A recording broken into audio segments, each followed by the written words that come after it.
Good morning, everybody. It's Friday. Y'all know I'm not usually on Friday, but it was important to me to bring this young lady in the Java Cafe for you all to meet her. I met her not even, I want to say maybe 2 years ago. We had the opportunity to chat. I believe it was last summer for the Open Streets conversation in Roxbury. She is an advocate. She is knowledgeable about life and community issues, and she has a very unique story that lends to why I and others, including Congresswoman Ayanna Pressley, State Senator Elizabeth Miranda, and others are supporting her candidacy to be on the Governor's Council representing District 4. And so without further ado, I would like to present to some and introduce to others, Dr. And she doesn't really put that out there a lot, which I didn't know, but Dr. Stacey K. Borden, if I have it correctly. And so thank you so much for being with us today. I know it's the last business day before the election, which is on Tuesday. So make sure you go out and vote. But I'm going to refer to you as Dr. Borden because, you know, you achieved that and we need to honor that. And so welcome to the Java Cafe. I'm excited to have you here. We're not on Blue Hill Ave, out in the sun and on the stage, but I wanted to make sure the community, for those that may not know who you are and your story, I thought it was important to speak with you today. So please greet the audience and we'll jump in and because I know your time is precious. Thank you so much, Java Jimmy. It's a pleasure to be here. I have been hoping and wanting to be on your show. I watch you. You know, I'm grateful for this opportunity to really, let's have that conversation about what the Governor's Council role is and why I'm running. Well, let's have that conversation in a couple of minutes. But so many people are excited about your candidacy. And, you know, I've observed you in community being an advocate in spaces of wrongful convictions, of substance use, of equity and things like that. And so, Dr. Borden, what is it that a part of your life or your journey that is well-informed, sorry, no pun intended, that has given you this well-informed passion to advocate the way that you do? And, you know, you don't have to go all the way back, but, you know, just give us a little bit about who you are.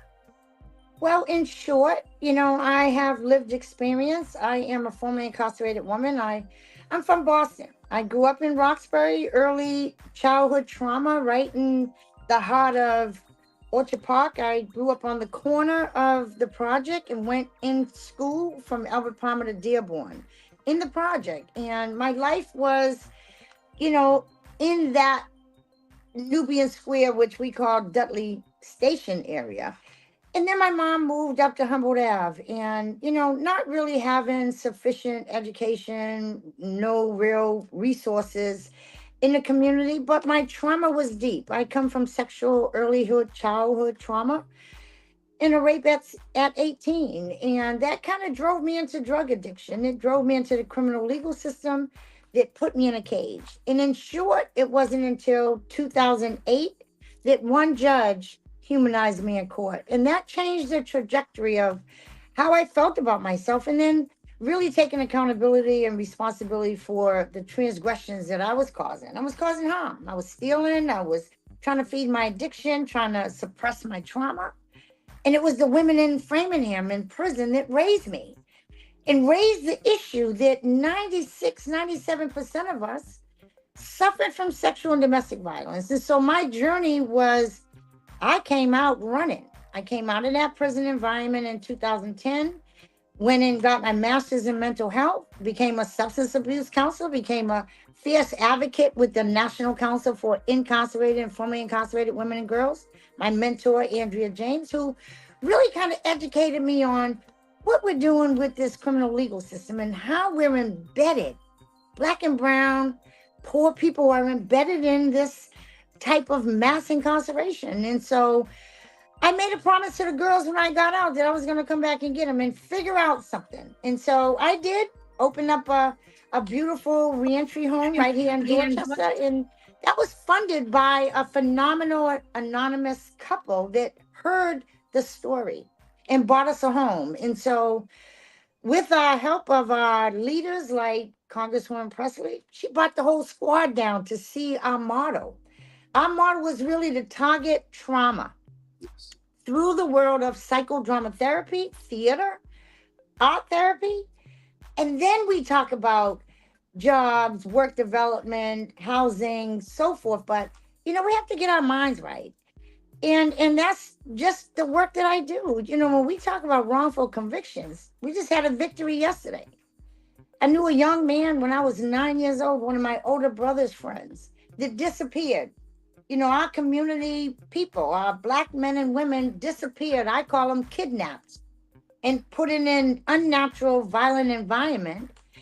And we don't know if we're doing the right thing by that. And what I mean by that is James Watson, Fred Clay, Stephen Pina, Sean Ellis, Raymond Gaines. I mean, those are just to name a few of wrongfully convictions. Angelia Jefferson, over sentenced, disproportionately, unconstitutionally sentenced. And those were part of my passion. And I said, man, this is not right. We're not doing the right thing. We have too much prosecutorial misconduct. We have too much police corruption.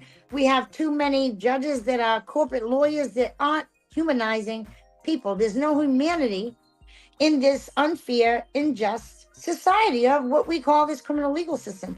So yesterday we had a victory. Raymond Gaines, 47 years wrongfully convicted. I knew him when I was 9. He was my safety net from my trauma. Whenever he came around, I just felt safe. And I knew that he couldn't have committed a murder in 1975, not through the lens of how I felt safe around him. And so many years later, through my drug addiction, relapsing, coming back again, in 1998, I told him I was going to try to help him. I had no idea what I was doing, how I was tackling it, but I visited him and then I relapsed. And then 2003, I visited him, got the paperwork, still didn't know how I was going to unfold it, and then I relapsed. And then 2017, I've been in recovery since 2006, but 2017, through Families for Justice's Healing, gave us a platform called Participatory Defense Organizing. Mm-hmm. That meant we get to participate, look at people's cases, help family members, review what's happening, and see if we can do next steps to get someone out of either bail, court watch, out of a trial period, or look at post-convictions. And Raymond was one of my cases that I looked at post-convictions, and some of the women on the team sat in my backyard and we unfolded his case. And it resulted in yesterday. Yes. And it took us 4 years. I mean, it took us a year to get him out of there through the help of Lisa Kavanaugh and Rada through both the Innocent Project with CPCS, the Committee for Public Services. Lisa Kavanaugh's the director. I went to her, me and Mallory and Nora. She looked at the case and sent up her assistant, Megan, who said, oh, we have a case here. And you got signed him Merit Snipper. Snipper brought him home through Judge Squires Lee, who wasn't a prior prosecutor. She saw different. She saw what we saw, and she released him almost 4 years ago. Let's get into your candidacy and that, and only because of time. And you're here as a candidate today, and I definitely hear the advocacy coming from you. And definitely you and others, Joey Bennett, and I forget the good brothers. Joseph Bennett, that's right. Yep, a few of them that have been Matt leading Hudson, this space. Yeah, that's who I was thinking of, Mac. Thank you. So she's Amon Coleman. definitely getting those convictions overturned and over sentencing. Right. What shifted you from going from this place of advocacy into going in to advise the council? It's still some level, I would presume, level of advocacy, but what made you take the step to actually step out as a candidate and run a campaign and attempt to be elected? Woo, that was that's a mouthful. So, I go into courts all the time and I speak with judges. I sat around the round table through the Harvard Kennedy School for under Justice Bud to really look at race discriminatory practices in the courtroom, right? That's under Professor Sandra Smith, Katie Naples. And we sat around for 3 years really looking at these discriminatory practices, how race and relations play in these courtrooms. And I learned a lot dealing with judges, Judge Krupp, who's a fierce advocate for restorative justice. We only have a few that's moving in the right direction. And I think that, through the work of participatory defense and looking at sitting around the round table, really looking at what we talk about when we talk about sentencing structures or legislation, laws, or, it moved me from, my team saying, Stacey, you got to run. Who knew what the governor's council role was? Nobody's ever even heard of it. Jimmy, let me just say that since its inception in 1629, we've only had one person of color on that council. And that was in 1990 that took out the incumbent who was in District 2. Black man Republican took that seat from Ionella, and Ionella moved in District 4. 34, almost 35 years on the council. So in our district, we haven't had a person of color representing the highest incarceration population in 400 years. Mm-mm. No one has represented us in 400 years. I was aware of the council, but I did not know that at that level that we didn't have equity on there. So what's the current makeup of the council? It's still just one person of color? No person of color. That was in 1990. He only ran that one term and stayed 2 years.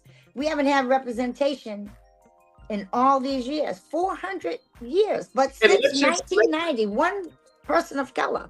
Let's just name those. That's not necessarily to some level, the various governors could have been, sounding the alarm about, hey, I want advice. They get it through task force and whatnot. So it's not necessarily on the governors. As you said, a lot of people don't know about this council. So it's on, some of our other electeds in different positions to ensure that people are aware that this position exists. And so now, wait a minute. So you now have an opportunity, and we always talk about first. You will potentially be the first Black woman on the governor's council. The first woman of color, first formerly incarcerated with lived experience to be on the council. Yes. Interesting. Stacey, you know that I can go particular places when I do these interviews.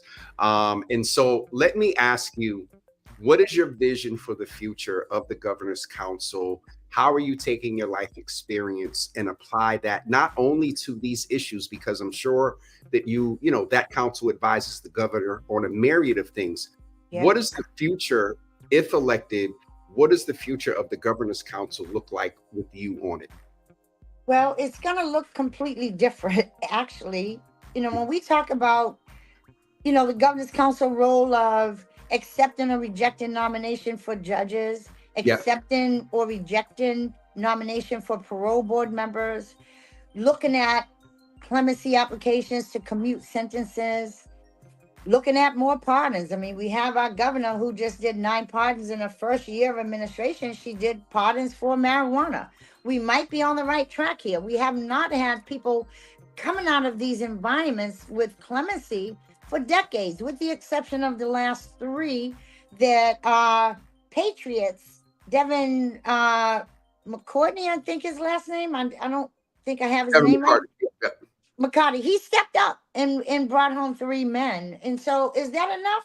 Or I'm grateful for him, but does it take that level of fame to bring attention, to bring some people out of these environments? And so my role of going in is to say, how do we vet judges? Okay. Are we going to look at them for social justice? Are we going to look at them to understand mental illness and trauma? Substance abuse counselor? Nobody on that council has the experience that I have with that background. And no one is vetting. They're rubber stamping judges. Let's talk about that, Java. This is important to me. I got a call last week about a new nomination for a judge coming from district to superior. There were many letters in opposition from district attorneys and public defenders to say, do not allow Judge Matthew Nestor to get to Superior Court. He's nasty, they said. He has a disposition against women that he doesn't even allow women to represent their clients in court. And so it's public record. It's shown on news that they rubber stamped him and put him through. And he's now in Superior? And now he's Superior. This is what we're talking about. Now, yeah. How does this happen? How's the voting process look like? 98% of their voting, especially when Baker was on, they pushed all these judges through. This is why we're at the level, if we even think about the People's Parity Project, that shows 60% of our judges are corporate lawyers. 48% of district judges that have moved up are prior prosecutors. So when you ask, how's my role? 2% public defenders, 2%. We have fierce, zealous advocacy as to how all these brothers, again, Joseph Bennett, free but still fighting. Stephen Pina, free but still fighting. Raymond just got the SJC to say, yes, he's not guilty of a murder. We have a DA's office that are incarcerating our children. Who is looking at these prosecutorial misconducts? Now, I'm not a lawyer. I studied law when I was in prison, but I'm not a lawyer. But we get it. You got to have somebody with lived experience in these roles that are vetting judges and parole board members. Most of our parole board members, we have Dr. Bonner, who's a forensic psychologist. Mm-hmm. We have Sarah Coughlin, who has it all. She's licensed mental health. She's licensed social worker. You feel me? Yes. The rest of them come from probation or parole or corporate law. Coleman is a defense attorney. So how is that fair? How is that diverse? How is that equitable? Mm-hmm. So I am the candidate who needs to be on that role. That again, we have the highest incarceration rate in our Black and brown communities with no representation. Are we talking about feeding corporations, or are we talking about feeding people, humanizing people, making this humanity? We can use some power. These judges have the power and discretion to say, okay, what is wrong with you? Do you need help? Do you need to go in a program? Because the bottom line is, even when you come out on parole and you go in front of the parole board, that's heartbreaking. Over and over, the victim's family have to sit there. There's no solution to that. No one is really saying, let's heal some stuff. Let's heal some people. In a court system, you want to heal and have a humanistic approach? Yes. Really? Yes, let's change the trajectory of thinking about crime and punishment, because what is the solution? People are going to come home and be your neighbor. How do you want them to be? Do you really think that prison is giving someone that restorativeness or that rehabilitation? No. It's a violent, unnatural environment. And we know that we've moved away from health and human services into public safety. That's all policing. How much money are we diving in? Do you know how much it costs? The state, the tax, $236,000 per year per person. Is that what we're doing? Invest half of that in job training and counseling and whatnot, and almost get the other half as a salary, and we're good. And we're good. We can take some of those correctional officers and bring them in community and pay them money the same and train them in a humanistic value way and give them trauma-informed care and let them work in the community to help some of our young people. I mean, there's many ways that we can do this. We can create town hall meetings monthly so we can talk about what judges we should be putting on these benches. How do we dismantle and So, so, disrupt so, this legal system? so wait, you're gonna do more community engagement of the governance Yes, council? I think it's possible. I think that's the way we should be going. I'm I, a community activist. We got to I keep the know, community involved. and we need this at that level on the governance council. That's right. State, Dr. Borden, I was aware of the council. Once in a while, you drive through the neighborhood and you see signs and whatnot. And this has been the most attention I've paid to it. You've educated me today, Mr. Boston Poly, Mass Poly.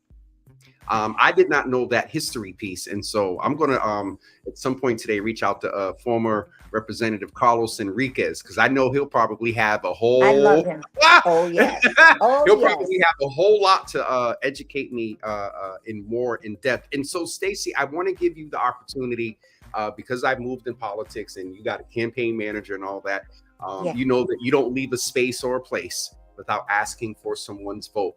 And so before we Yes. get ready to wrap up today, again, I appreciate you coming in sort of last minute on a Thank Friday. you. Shout out, I believe it's Jillian, if I pronounce it right. Jillian Blackman. Yes. Jillian. Shout out to her. I want to thank Anissa for making sure that this happened. I am also chatting with another mutual candidate, Allison Cartwright, this Yes. weekend as well. And so Amazing woman. it's amazing woman, and having and I can't, before you ask for your vote. I just sat up here. I thought about what's going on at the federal level with Kamala. I thought about you. I thought about Allison. We have Congresswoman Presley. We have Tanya Hernandez. We have Julia. We have we have Andrea as Attorney General. And so it's just awesome to see that. And the reason I thought about that was, when you want something fixed, I always say, you give it to a Black woman. And so with you and Allison both going in, working to go at different ends of the court, not the court, it's vital. Business council, but she's going in the court. So anyway, I just wanted to mention that she's coming on as well. That's what we're promoting, right? We're talking about a woman who's had 30 years of defending people. And she's a lawyer. Right? She's a lawyer. Who else better to be on the SJC, the Supreme Justice Court, to handle some of these cases and make sure that we're heard and seen? It shouldn't have took Raymond 47 years. He should have had his case heard 40 years ago. 40. To have someone like Cartwright on that bench is vital for our communities. It's vital. Absolutely. She's smart. She's educated. She's a lawyer and has dedicated her life for 32 years. Zealous advocacy. That's who we need. That's how we move this system in the right direction. Dr. Borden, I want to ask you, one, if you could quickly tell us, District 4 covers what areas? Because Dr. Borden, folks, I see folks in the comments asking, how do we vote for her? Are you on the ballot? And so all of you may not see Dr. Borden's name on every ballot, because District 4 encompasses what areas, Dr. Borden? It encompasses Boston and 19 South Shore towns. So all of Boston? All of Boston, with the exception of part of the South End and part of Brighton. Okay, but most of the folks, Kelly, my mother, she's in Dorchester. I'm not sure where Kelly is. So you should be on their ballot. That's right. Okay, I'm on the ballot. This is a perfect transition time for Stacey, and we got some tech things, but look right in the middle of that screen there, so you can so we can put it out and do your why should people vote for Dr. Stacey Borden? Well, I think that people should vote for me, Stacey Borden, because I have the lived experience. I have the mental health background. I have the substance use background. And again, this has been a hidden secret for 400 years. I have traveled from here, Boston, all the way down to Marshfield, to Duxbury, Cohasset, Hingham, really educating and bringing awareness of what this role is. We are, again, the most incarcerated population in Massachusetts. Black and brown communities. That's Dorchester, Mattapan, Roxbury, Hyde Park, Rosendale. I mean, we're embedded in the criminal legal system. And we cannot continue to rubber stamp placing judges and parole board members just because they're not being vetted properly. And we want to bring awareness of our illnesses of mental health and substance abuse disorder and trauma. And I'm the better candidate. So I hope I have your vote. Check out my website, www.stacey4governancecouncil.com. I hope I could have your support. And now you know this hidden secret. We are on the ballot. So I look for your support. And I look for you when we are elected in. I'll be back. You'll hear from us again when we start our town hall meetings. Thank you so much, Java. This is beautiful. I'm so grateful. I'm sitting up here, my eyes are getting moist because I'm like, I've seen you in community, and to see this, transition of you into a candidate and perfectly for your voter pitch. And so, Stacey, thank you so much for being with us today. Our brother Reggie is in the building. He said, All right, Reggie. My mom can vote for you in Mattapan. Kelly's excited about voting for you and also says lived experience. Sharon Cornelius was in here shouting you out as well about your point about free but still fighting. And so, Stacey, thank you for being with us. Please remember to try to squeeze in some rest this weekend. Drink water, self-care. And one thing, and I really believe you're going to be successful, but if destiny says something different, one thing that always stands out to me about candidates like you is whether successful or not, you said you'll be back, but you'll be back anyway. That's right. We believe, and we're going to tell the mothers and all them to just pray that things go in your favor and that everything works out. So we have this voice on the council, and as you know, the governor is on a good trajectory with the pardons and the marijuana and whatnot. Yeah. Let's make sure she keeps propelling that way. And so, Stacey, Java, if I could say, I need to mention that our incumbent Christopher Iannella been sitting there for 30 some odd years, and I've been seeing that name for years. First of all, is he kin to the person at the city council? Yes. City council chamber. City council chambers. His father was there 50 years. His sister was in liquor license in our liquor license commission. His brother was in the deeds office. I mean, come on, this nepotism and this long-term life role. Our governor won't be able to make changes with him staying in this role. So is this the person that you, in political terms, currently represents District 4? Yes, that is the incumbent of 33 years. And an opponent. Okay, that's a little bit of different. Yes. That's a little bit different. So not only do you have an opportunity to put this Black woman on the council to advise the governor, but you also have an opportunity locally. We're talking about dismantling systems and political systems that have largely been populated by white men. Yes. You now have all politics are local, said by a white man, Tip O'Neill, but it still applies. Yeah. Put a little bit of extra energy into getting Dr. Borden elected. Oh, God. Stacey, I love you. Vaughn is in the building. I love you too. Vaughn is in the building. And so he actually didn't he do a little bit of I hit him. I was like, yo, I need to get in touch with Stacey. So Vaughn, thank you for making that connection. That's right, Vaughn. And folks, don't forget out to vote on election day, which is Tuesday, September 3rd. And also when you see Stacey K. Borden on the ballot, vote for her for the governor's council. Yeah. Thank you so much, Java. I appreciate you being with us. Thank you, ma'am. Thank you so much. Shout out to the team, Borden. Shout out to the team. Thank y'all. And all the volunteers too. Y'all get out and door knock this weekend. That's right. And all the donors that donated, man. You got to thank the donors. $5, $3, $250, the $1,000 the max, whatever. That's all right. the donors as well. Stacey, thank you. Oh, my mother said she knows your family from Roxbury. Wait a minute, she's a Harris Hill? Gina Hills that went to Girls High. Get out of here. We're family. That's your mom? Yeah.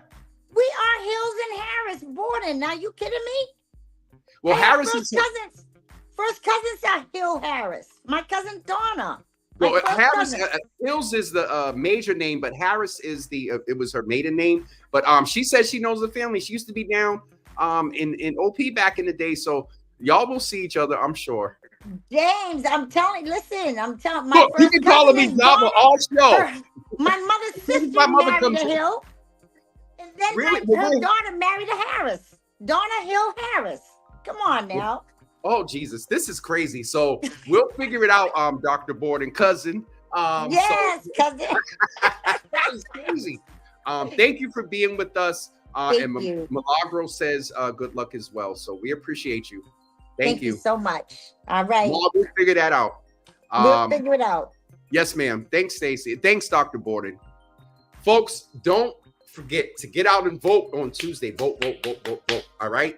And also vote for Stacey Borden. Vote for Allison Cartwright, who is with us. Hold on. Hold on. Attorney Cartwright is with us at 12:30 on Sunday. We're doing a special Sunday Java because election day is on Tuesday, Monday's a holiday. So let me just confirm and make sure. And I know I'm going to get in trouble for this. So I think it's 12:30. I did see an email. So we are. Stacey just got the name Cousin Java. She called me Java all through the show. And as soon as I said something about my mother and family, she was like, James. So that kicked in. But Vaughn, thank you for making that connection. Milagro, good to see you in the Java Cafe. For those of you that are listening on Twitter, on Instagram, thank you for being with us today. We're going to get ready to wrap up. Wow, we had a lot of folks over here on Instagram. City Councilor, President Rupsi Lugien was on. Okay. All right, I'm getting off of here. That is it for me. I'm just making sure that we, you know what? I can go check right here. Making sure that we're speaking with Attorney Cartwright on Sunday at 12:30. Hold on for 1 second. I will let you know. And we are, hold on. I'm checking. All right, I believe it's Sunday at 12:30. We'll put a flyer up. All right. So we are scheduled to speak with Attorney Cartwright as well. We want to ensure that we get these folks before you, so you consider voting for them. And so I'm going to get off of here, and we will see you guys right now Sunday at 12:30. But we'll put a flyer up for that. And don't forget, this weekend there's a lot going on. Joseph Bennett's Cookout is tomorrow. Over at the Shattuck. Also, the Business Improvement District is having their big block party downtown with Estella. I'll be with them. And then also Pastor Wilma Faye Mathis is doing her book bag giveaway on Saturday as well. And what was the other thing I put up? There was something else I saw that's going on this weekend. And so the next few weekends have like 80,000 events in them. And it just, so. All right, I'm off of here, everyone. I'm just making sure Sunday at 12:30, I think, is the time, but we'll put a flyer up. Milagro is a member of UCB. Wow, welcome, Milagro. And you all get an hour today because it's 9:37. Terrible. All right, have a great day, everybody, and we'll talk to you soon. And thank you for being with us today. Peace.